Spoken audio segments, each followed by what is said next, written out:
Disclaimer: the following program features language not suitable for all audiences, and the expressed opinions found within this program are a reflection of those who feature on the PopCulture Effect podcast. Welcome to the PopCulture Effect.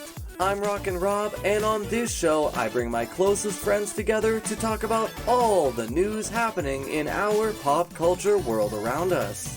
Welcome back to another episode of us sharing all the lovely things we've been able to find that we truly care about. I've been joined by my lovely friends, Gemini. Hello. All right, and joined by Menace. Did it not pick me up? No, it was just a slight delay. Oh, weird. I was gonna address it and be like, oh, here we go again. One for the two for the gold, 3 for the money. I'm gonna cut that out. Jesus Christ. You're terrible. Anyway. Now, this is a very interesting week as we've got two topics that are kind of diametrically opposed when it comes to gaming announcements. So the first thing I'm going to talk about is the more underwhelming, which is Baki Hanma Blood Arena. Now, when you think of the anime Baki Hanma, you think of some of the coolest fighting that human beings can accomplish. But when you look at how it's presented in a video game, it's essentially Mike Tyson's Punch-Out, or Punch-Out for the Wii. It is punch, punch, dodge, dodge, punch, punch, punch. No, it's not a 2D fighter. It's not a side scroller. It's not a 3D arena fighter. It is just pictures. It's just you punching at pictures. And I'm disappointed because Baki Hanma is so cool. Even if they didn't want to do like the traditional arena fighter or 2D side scroller fighter or 2D fighter like Street Fighter, they could have found a way to make this interesting. Hell, make it an adventure game. Make it a single-player adventure game where you play as Baki Hanma and you go through the story. But this is just... Initially, when this first came out, I was like, oh, cool. We get a next-generation Mike Tyson's game in 2025. But then I let it seep in my brain for a little bit, and I'm like, wait a minute. This is another example of game publishers, companies, taking really interesting IPs, really cool anime concepts, really fun stories, and just making the sloppiest, shittiest games they could think of, just so that way they can make as much money as physically possible while putting in the least amount of effort, and it infuriates me. Now, genuinely, they could have done so much more than this. Granted, there's a small part of me that's like, okay, cool. On one hand, like I said, it is cool that this new generation gets the next evolution of what a Mike Tyson Punch-Out game would be, because, you know, back in the 90s, that was the craze, and to a smaller extent when it came out on the Wii, and then to an even bigger extent when Little Mac was made a character in Smash Bros. But this is just kind of disrespectful. This is just a slap in the face to any Baki Hanma fan, and we're gonna have to wait until another company makes a different game, because this is just kind of a full-ass waste of time. Like, I'm not even exaggerating, it looks like Microsoft PowerPoint. There is no smooth animations, it is jump cuts, it is the least effort, shitware, browser game. Like, one of the comments on the YouTube video said it looked like a browser game, and I couldn't agree more. This literally looks like the least amount of possible effort you could put into a licensed IP game to make it warranted for you to sell it. Now, I am not sure how much this game is selling for because it was only announced, it was just an announcement trailer, but I swear to God, if they try to sell this for anything over $30, that is highway robbery, and we should not stand for this. Now, granted, that's pretty much everything I have to discuss when it comes to Baki Hanma Blood Arena, because literally, there's nothing there. It is a no-substance game. It is just... It's going to drive me insane with how pointless and how worthless this game is going to be. But anyways, I think it is time for me to stop this rant early before I just devolve into more rhetoric and more comparisons and just saying the same thing over and over again. The one thing I just can't wrap my head around when it comes to this game is, why did they choose a Mike Tyson Punch-Out clone? Regardless of my feelings about how it's cool how the next generation can actually experience Mike Tyson's Punch-Out because of the nostalgia, because of the ways that they can change it up and evolve it, but no, this is not the type of game. Maybe when the anime was first coming out, you know? But in 2025, when we've got Rebirth of Souls being one of the coolest fighting games since Sparking Zero, it is insulting. It is insulting, and I'm gonna leave it at that because I'm just gonna get more angry and rant more. So, as of right now, I'm gonna send it back to me and my friends to get into the meat of this week's episode. I was just checking to see, like, who like came up with the Elder Scrolls, because I was about to speak right out of my ass and say God Howard, but it was not him. But I can now understand, however, why they're focusing on Elder Scrolls. Fallout, from what it seems like, I could be wrong here. We are missing our Fallout expert. Yeah, so Fallout was not created by Bethesda. It was created by Interplay and Black Isle Studios. However, they then sold the rights to Bethesda in 2004. So Fallout was not necessarily their baby. Elder Scrolls is. Elder Scrolls was created by Bethesda. And yes, I understand it's frustrating, but I'm just trying to say as to maybe this is why they give the Elder Scrolls more love and attention than Fallout, because that's their baby. Oh yeah, but I'm saying from when they bought it and like how long they were going side by side as Bethesda properties, the popularity was Skyrim or Elder Scrolls has always been a little bit more popular, obviously, but like they were almost neck and neck for the longest time. Like, and maybe one of the reasons, Elder Scrolls has also just kind of gained more popularity is due to the fact that it's D&D based, and D&D has been rising in popularity the past couple of 5 to 10 years. I mean, it's why Baldur's Gate 3 also got so popular. That's the point I've been trying to make here. Is I think the popularity is just because it's been re-released so many times. And there's nothing wrong with that. Inherently, maybe, but it's their baby in the end. They're gonna give their baby more love and attention than the adopted redheaded stepchild in the corner. Apologies, but it was essentially their baby. It's hard to say as to why Bethesda chooses the options that they do, but it's worked for them. As someone who is a fan of both, yeah, I would really like to see more Fallout material and everything. Don't get me wrong. I would like to see another Fallout game. But I think in the end, I'm just excited for content from them, regardless of if it's Fallout or Elder Scrolls, because I enjoy both games equally. I enjoy Skyrim a little bit better because I feel it runs a little bit better for me. Fallout is a little too messy at times with some of its performance code for me. Understand. I'm excited. At least with Fallout 4. This new one brings. Oh yeah, most definitely. I am excited to see where it takes place because I know all of the games until ESO have actually been pretty chronological, actually. ESO is the only one that kind of threw it off the loop and went to the past of the second era, but all of the games have pretty much been chronological. Let me see. So timeline. What kind of after the dragons, what else is there to stop? Timeline. Space dragons. Space dragons. Well, I mean, we even killed, technically, if you go by the DLC, we killed Cthulhu too, so... Yeah. Well, we didn't kill Cthulhu, just one of his minions. Oh, yeah. He's a god. I don't think we can actually kill a legitimate, elder god. Maybe that's Elder Scrolls 6. We going god hunting. Maybe. I mean, because, yeah, they've all been relatively chronological, with online being the old one in timeline, because that's the second era. Redguard, Arena, and then, Oblivion used to be chronologically... It's our fault. Yes.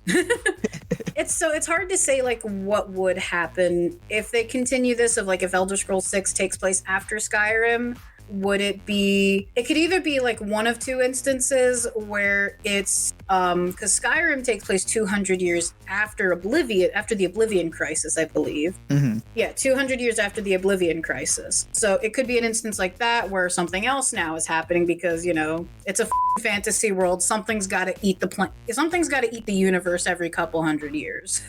That's just how fantasy worlds work. Or it could be how with Morrowind and Oblivion literally take place, I believe, 5 years apart from each other. So it could be an instance like that where it's just a couple years prior, just a couple years after, or even if it's on the opposite side of the world, it could be almost at the same time. I would love because one thing. Oh, sorry. I would love for them to pull a Dragon Age or something and reference or have your old player save. That would be really cool because in technicality, they already kind of do that. Because spoiler for these old ass games, in the DLC of Shivering Isles for Oblivion, your character becomes the god of madness, Sheogorath. So then every time you deal with Sheogorath in Skyrim, which is like once or twice, but basically anytime that Sheogorath is dealt with in any game after Oblivion, that's your player character from Oblivion, technically. Does it show up if you have an Oblivion save? No, he has a specific set model, I think, to keep it easier, but the whole thing is lore-wise, over your body. yeah, like lore-wise, it is your player. That is the character from Oblivion. So I think that's pretty interesting. They would probably have references maybe depending on the timeline, but I would like to see. So in Skyrim, a lot is mentioned about how there's some shifty shit happening ever since like I think an interesting one. When was the Great War? Sometime so that was the Forgotten Hero, Legends of Forgotten Hero. That'd be an interesting one, but I would like to see, because a lot of stuff is mentioned about how the Aldmeri Dominion and the Aldmeri Dominion over in the Elven Kingdoms is like really ramping up power and wanting to like take over the entirety of Tamriel. Mm-hmm. I think a nice plot line would be over in the southern portion in that area and maybe dealing with that instance. That'd be cool. Building up a resistance. That'd be a fun idea. Because also, I really want to see that part of the world. Like, yeah, Skyrim was cool. I like the whole like Nordic aspect. Oblivion, Cyrodiil, pretty cool. Kinda. You know, I played fought 10 minutes of Morrowind, and then, you know, I saw little bits and pieces in Dragonborn on Souls Time. I don't like Ash. my whole thing is like so if this is set after, right? Mm-hmm. Would the Dragonborn still be around? Because they're meant to like live really long lives, aren't they? No, not necessarily. It would kind of, if they go with it would depend on the race, but I think if they went with the quote unquote canonical, I think the race of the being is usually meant to be wherever it takes place. So in Cyrodiil, the hero of Kvatch would have been an Imperial. Morrowind, I think it technically would have been a Dark Elf. Those monks Skyrim would have been a Nord. old. Yeah, so if it's a long time after, they'd probably be dead. If it was a couple years, they'd probably be alive. The one character that technically I think should be alive is your character from Morrowind. I'm pretty sure they turned into an immortal being. That'd be an interesting one. Navarre. I didn't play much of Morrowind. I just know a little bit about the lore, but I just know that a lot of people compare the Dragonborn to almost the Ashen one in Dark Souls. They kind of are. They're definitely a godly being. I've always liked the theory. The ending to Valhalla or whatever their version of is. That's where you kill in Sovngarde. Yeah, and that's where you kill Alduin, right? Yes. So I always like the fan theory idea of so in the Elder Scrolls there's 8 gods, and then there's a 9th god, which is Talos, who made the empire, and he was a man that ascended to godhood. I kind of always like the idea that your character in Skyrim, for what they have done and being the last Dragonborn and defeating Alduin, kind of could have a similar aspect of ascending to godhood, just for the deeds that they have done and practically saving the world and literally defeating because Alduin I think is pretty much labeled as the son of Akatosh, which is one of the gods, so he's basically a demigod in a sense. So I think that'd be an interesting little thing. I don't know if I don't think that's ever anything that they confirmed. I think it's more of a little fan theory idea, and I like that idea because I think it would be interesting just due to the fact that they already do have another god in the pantheon that was once mortal turned into a god. So that'd be pretty interesting. That's kind of what I took away from the ending of it. But for Elder Scrolls 6, I think I would really like one where it takes place in the southern portion and dealing with a lot of the Aldmeri Dominion stuff. I personally would like to go to Valenwood, but that's because the Wood Elves are my favorite, and I just want to see more of Valenwood. Because what I saw on ESO was really pretty, but that requires playing ESO, and I don't like playing ESO. That's completely so, fair. I would like to see that, or even elsewhere, the Khajiit land. Oh, dude, I'm not a big fan of playing the Khajiits because I want to look like a nice tiny little elf, but that's besides the point. Because I like the lore of the Wood Elves, but I also really like the lore of the Khajiit because you don't really see it often because they just go with one model for the Khajiits, which is easier. For all the shit that the Khajiit have been through, they take it pretty well. They do, but one thing that I love about their lore, and you do see it, I think, in ESO. ESO, I think, is the first instance where you actually see this tidbit of their lore. Is depending on the phase of the moon they're born on, it completely changes their how they look, how they're born. Oh yeah. I love that because I love that because you have a Khajiit family and it's the one dad looks like a wood elf because that's the least cat they can look. Mom looks like a lion, and then the baby just looks like a house cat. The child's a house cat, but they're all Khajiit because it's just based on the moon, because they're so linked with the moon. So that basically any part of the Aldmeri Dominion, I'd like to kind of see, even all three, if it's something along those lines. So Elsewhere, Valenwood, or Somerset Isles. I'd like to see more of the Argonian lore, to be honest. I don't like lizards. I don't like reptiles. Their lore is cool, though. You don't like Mark Zuckerberg? No. Oh, lizard. We don't need. We're not getting political. We don't need to talk about lizard people. Mark Zuckerberg's an Argonian. But anyway, no, use the politically correct term, Robbie. He's an Argonian. I'm sorry. But no, I mean, they do have interesting lore, but I just never cared about the lizard people. As you proceed to use the politically correct term, Trin. I don't care about Argonians. Oh my god, Argonians in the comments, get her. You never. I just don't like them because they give them. You're telling me you never read The Lusty Argonian Maid Part 1? I have, and I've read Part 2, and I even found a modded variant of the Lusty Argonian Butler. Exactly. Don't tell me you don't like their lore. I just don't like how they have tits. Why do they give the lizards tits? Because that's how you identify a female character in media. They need boobs. No, they don't. Not even that. Because they are humanoid. They are not just lizards. They're literally called beast folk. They are completely different from the humans. Beast. What is the second part of that term? But they don't reproduce like mammals. They literally lay eggs. Okay. Doesn't mean that they have tits. Because they are humanoid. Because when the eggs hatch, they need to drink milk.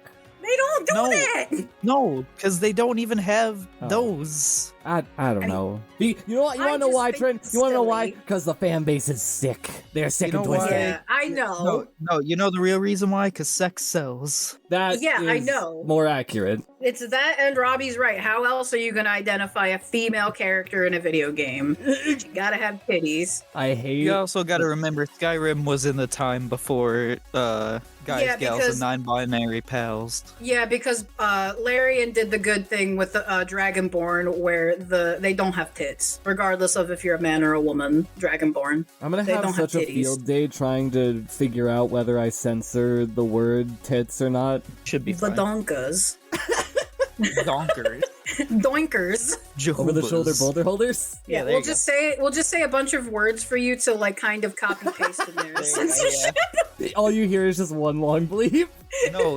You're gonna cut the words that we just said out and replace them over when we say tits. Oh, gotcha. Yeah. Well, there's one meme one that's super long and I can't remember it. It's so funny. I think you just said it. It's the longest one I know. Super Dong Hongalos or some shit like that. What the I don't know. I know the audio you're thinking of. I know what you're talking about. Don't try it. Okay, anyways, I did have one question back to get off the boobs talk. Well, I'm gonna call a spade a spade. I'm wondering if we will ever see a point in time in the Skyrim world where they will either A, change genres, or B, kind of reboot itself. No, they have their two genres. They have modern apocalypse, which is Fallout, and then they have high fantasy, which is Skyrim. Sorry. What I more so mean is will we ever see a Fallout game in space, or will we see an Atlantis Skyrim game, where they both just of those are actually very highly possible. those two specific examples, you mean? Yeah. So with Fallout, possibly they kind of did. They kind of did a space thing with Mothership Zeta DLC. So they kind of did a space theme, and they've kind of had implications that aliens existed in the Fallout universe. Aliens have been a relevant thing in the past 4 Fallout games. So they've kind of done the space thing with Fallout already. The Atlantis tidbit, honestly, you mentioning that, they might, because there are like a lot of the other lands around Tamriel, like the Red Guards come from a sunken country, Yakuta. There's Akavir, which is where like the Blades get their entire inspiration from their battle practices. The ones who got the samurai swords, like the Asian temple you go to, Skyhaven? I think that's what it is in Skyrim. I know it's Cloud Ruler in Oblivion. We could go there. That would be an interesting one, because apparently that one's still like like there's still people that live in Akavir. There is at Mora, which is where the Nords came from. Apparently it's like completely frozen over and it's inhabitable. Maybe. I'm always a sucker for Eastern setting. Which would be Akavir, and that could be an option. So for Fallout, they have kind of done it with a DLC, but that one would be less likely just due to the nature of it being post-apocalyptic and everyone's still kind of rebuilding. That one is more of like possibly, but we found working nukes in 76. Who's to say that later down the line, like Fallout 4 time, someone can't build a rocket? In Fallout 3 Mothership Zeta, you go to space. Exactly. Because you're abducted by aliens. There could definitely be I could definitely see a Fallout where you start out on a space station after the war, and then you come down and you land somewhere else. Dude, that would be an interesting start. Oh, dude, because they've already done like you're from a vault, you're already a survivor, but your memory's been wiped because the game's been rigged from the start, kid. They already did the pre-war of being cryogenically frozen.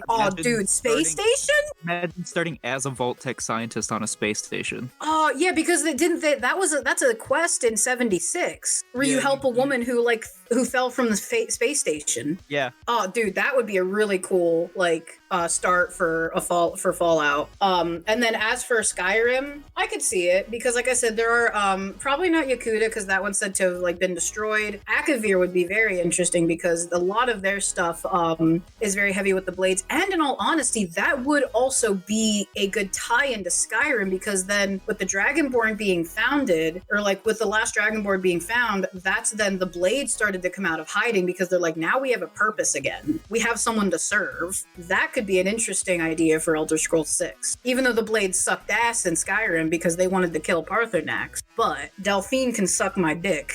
I did not like her. Who's that one? That'd be interesting. She is the one who, she's the innkeeper in Riverwood. Oh, who's the goddess of the beacon? I can't remember. Meridia? Yeah. A new hand touches the beacon. Dude, every time I start a new save and I open a chest and I see that thing staring at me, I'm like, don't make me do it. Don't make me do it. I know you can pick up items or lift items. Can you lift it without it activating and just That's the thing. You always find it in a chest. Oh, okay. Okay. So to pick it up, you have to put it in your inventory, and then it's a new hand touches the beacon, and then you can't drop it till you go to her altar because it's an important quest item. So no, you can't, sadly. Oh, you close the chest and you burn the chest and you walk away. Yeah, but then even though I know I'll probably never get to the point of being a Skyrim completionist, that urge in me to do that, I'm like, well, you get that sword and then you can knock that off the list. This is why we don't let you go alone in D&D, Trey. And Dark Souls. You're just gonna wander off and randomly touch something. A new hand touches the beacon. It's like, shit, now we got a god quest that we gotta do.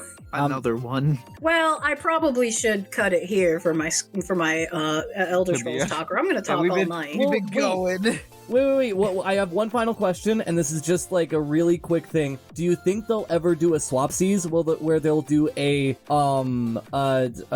futuristic Elder Scrolls and a more old school druidistic, I don't know the word for it, Fallout fantasy. No, because they normally have homages and crossovers. In Fallout 4 you can find the Dragonborn's helmet. Yeah, they'll do homages, but I never see them doing Fallout Fantasy Edition because they both kind of deal with their own versions of Apocalypse, though. Yeah, they both do their own similar, because that's what I said earlier. They both have the same boiled down concept, they just then approach it differently. You're never gonna see a Fallout but spears and shields, and you're never gonna see Skyrim, but Laser pistols and laser cyber pistols dragons. and like cyber dragons, except with mods. Like that's the only time you're gonna see it because I have No, seen you people only add see guns to Macho Skyrim. Man Dragon. Macho No, Dragon. I don't, because The closest thing No, you're gonna 'cause I get don't to download fighting that. a dragon in Fallout is a Deathclaw. yeah, and the closest you're gonna get to fighting a robot in Skyrim is the dwarven automatons, which those are pretty cool. I like their way of doing that for like that universe. But yeah, that's the closest you're ever gonna get for like anything of like opposite end of the spectrum of the genre, which is fine. You know, they don't need to make a high fantasy Fallout, and they don't need to make a cyberpunk Skyrim because that's silly. For Elder Scrolls, like a cyberpunk Elder Scrolls, it's silly. That's where the modders come in. Exactly. Like in the end, if you want it that badly enough, learn how to mod, do it yourself. Early days of modded Skyrim, Bobbert, they had a full 8-level Skyrim Mario Brothers, completely different world that you could put a mod for. That's crazy. Where they changed all the enemies into Goombas and stuff. You went through like linear levels and actually played Mario as the Dragonborn. So I remember when I saw a mod that was like Mario Kart in Skyrim Kart. That was funny. God, imagine Dragonborn using the Fusro Da instead of I don't know. Being stupid. And in Fallout, you'll have mods where you can like have pet dragons and stuff, and you can have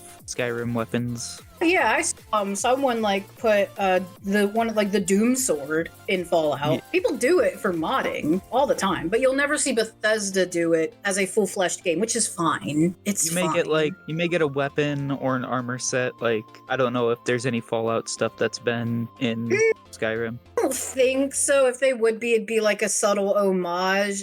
Skyrim, probably not, just due to the fact that, like... I think that it would probably, for Skyrim, it'd probably be more of a book. They're more into, like, the reading lore and stuff like that. Yeah, we might see some... Like, a Lone Wanderer book somewhere. Maybe in Elder Scrolls 6, we might see, like, a little homage here and there, because I don't think they did a lot of homages in their earlier games, and they're doing a lot more now in like, newer games. I would like to see, what is it? The Ranger's coat as, like, a magic cloak that you can get. Oh, that'd be cool. And like it's definitely a lot easier in Fallout because it's like modern quotation setting. So you could be like, oh well, you know, here's this knight's helmet that's meant to be an homage from Skyrim, but you know, because people do that. Versus with Skyrim, it's a little bit more difficult because like the best you could do is maybe like a drawing on a wall of like maybe it was a crazed individual that was rambling about stuff and they drew what looks like maybe power armor, because maybe they were crazed and were seeing visions or whatever. That'd be an interesting like homage, but yeah, it's a lot harder in Skyrim. Or something talking about the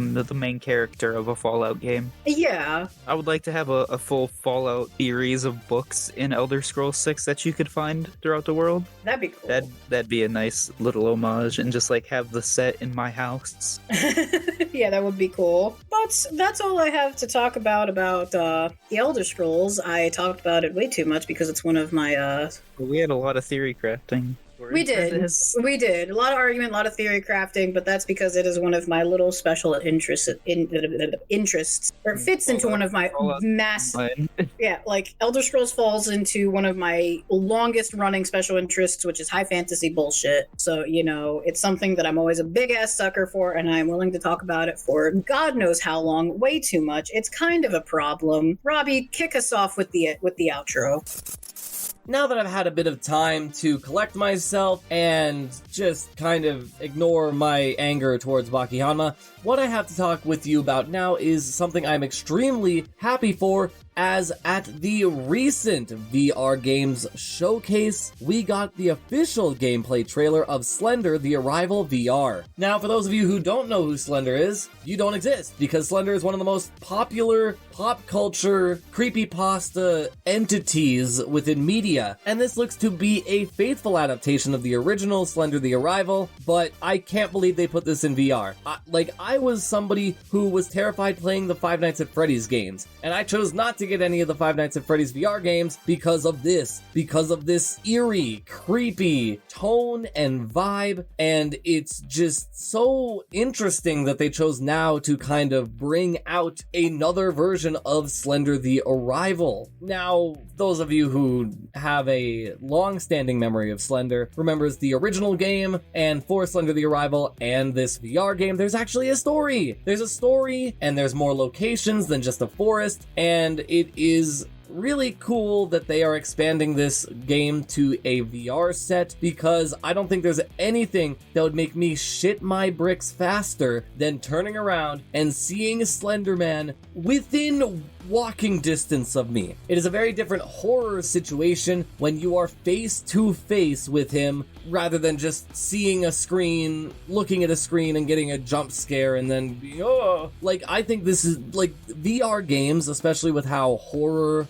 game companies are approaching them, it is just another intricate level of how to scare the shit out of your fan bases. This looks to be really cool, and I will say, just like a lot of the other VR games, it's a little hokey, it's a little goofy, and a tad bit stagnant when it comes to, like, your involvement in the environment, because all you really see is your hands, and those are the things you use, and then you're just walking around, which, yes, there is a level of intimacy and actually providing you a gateway into the environment, but I feel like it'll fall into the other categories of VR games. Now, the one thing I do want to say, regardless of how people view VR games or the limitations of VR games, this looks to be in a step in the right direction. As I said, horror game companies know how to approach VR games, and genuinely, I hope we get a couple more of these that bring back maybe not just the older series, but we actually get to see new horror IPs. Like, look back to see what Alien did with Rogue Incursion, or all the shit we saw in the Five Nights at Freddy's VR games. Like, VR is a platform where horror games can truly thrive and just be much more of an impactful and engaging experience. And I think that's the one thing horror games can't really capture. They're just on a screen. Like, you don't have that engagement where you are physically there like you're in a VR game. And it's just the next step, because I love VR. I don't use my headset because I don't have the time to, unfortunately, but this would definitely be a game I'd pick up just because I'm a fan of Slender and I would love to get my bricks shitted out, you know? It's one of those things where, like, VR sets are literally perfect for horror games. It's absolutely, it's like peanut butter and jelly. They mix very well and they work well with one another because it takes the jump scare aspect of movies and video games that you can't really engage with on a screen level where you just get the initial jump and you don't feel anything further. But when you're in that world, when you're seeing it in person, that's a whole other level of fear and engagement and just thrill. And this is what I want to see out of more VR games. And I definitely want to see them be more polished, because I know VR is still a very early in its life cycle gaming concept, and I just want to see it be improved and worked upon and made to be the most engaging experience it can be. But that's pretty much all I have to discuss about Slender the Arrival VR. It was less talking about the game and more talking about VR as a whole, because genuinely, like, I want you to go out of your way to watch the trailer and see what the game has to offer. It looks great, and I bet it's going to feel great when you're in the world. But now I think it's time for me to send it back to me and my friends to end this week's episode.